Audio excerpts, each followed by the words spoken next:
ఈ ఎన్నికల్లో కూడా ముఖ్యమంత్రి రేవంత్ రెడ్డి గారు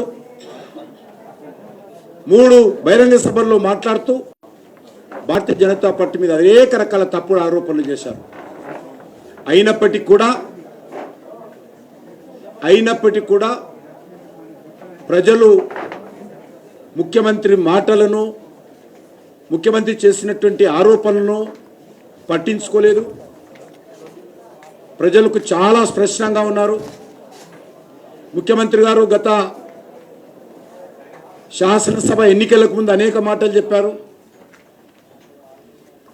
ప్రతిపక్షంలో ఉన్నప్పుడు అనేక రకాల హామీలు ఇచ్చాడు. అధికారంలోకి వచ్చి 14 నెలల తర్వాత ఈ హామీలు అమలు చేయకుండా ఎదురుదాడి చేసేటువంటి ప్రయత్నం చేస్తూ ఉన్నాడు. ఆయనకు ఇచ్చింది ప్రజలకు కాంగ్రెస్ పార్టీ, ఆయన నాయకుడు రాహుల్ గాంధీ ఇచ్చినటువంటి హామీలు అమలు చేయకుండా పూర్తిగా వైఫల్యం చెంది ఈరోజు బీజేపీ మీద ఆరోపణలు చేసేటువంటి ప్రయత్నం చేస్తూ ఉన్నాడు. కానీ ప్రజాస్వామ్యంలో ప్రజల తీర్పు ఏదైతున్నదో చాలా స్పష్టంగా ఈరోజు తెలంగాణలో మనకు కనిపిస్తూ ఉంది.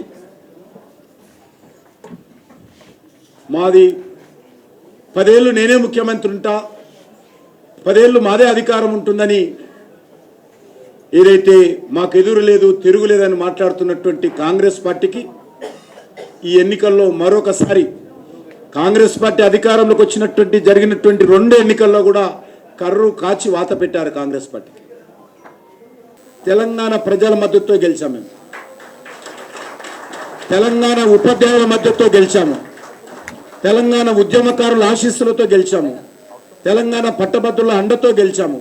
తెలంగాణ ఉద్యోగస్తుల యొక్క ఆశీర్వాదాలతో గెలిచాము. ఈ పార్టీలు మాట్లాడేటువంటి పనికిరానటువంటి మాటలు మేము జవాబు చెప్పాల్సిన అవసరం లేదు. వాళ్ళలాగా అవకాశం కోసం, అవసరం కోసం ఒకరినొకరు కలిసేటువంటి అలవాటు కాంగ్రెస్ పార్టీకి, టీఆర్ఎస్ పార్టీకి ఉంది. ఈ రాష్ట్రంలో చరిత్ర చెప్తా ఉంది, నగ్న సత్యం అది. కాబట్టి మేము ఈ రోజు వరకు ఎవరు కలవలేదు, ఎవరిని కలిసే ప్రసక్తి లేదు. మళ్ళీ వాళ్ళకు పనికిరాని మాటలకు జవాబు చెప్పాల్సినటువంటి కర్మ మాకు లేదు, అవసరం కూడా లేదు. ప్రతి ఒక్కడు వచ్చి వీడు వాడు కలిశాడు, వాడు వీడు కలిశాడు, ఇదే భాష ఈరోజు ఈ 2 పార్టీలకు. ప్రతిసారి ఇదే మాట మాట్లాడుతున్నారు. మీ అసమర్థత, మీ వైఫల్యము, తెలంగాణ ప్రజల యొక్క ఆలోచన విధానాన్ని అర్థం చేసుకోకుండా ఈరోజు ఈ 2 పార్టీలు మాట్లాడుతున్నారు.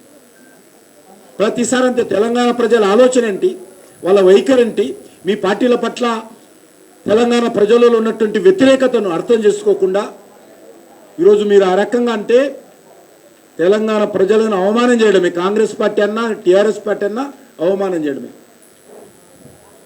బాగా అలవాటైపోయింది.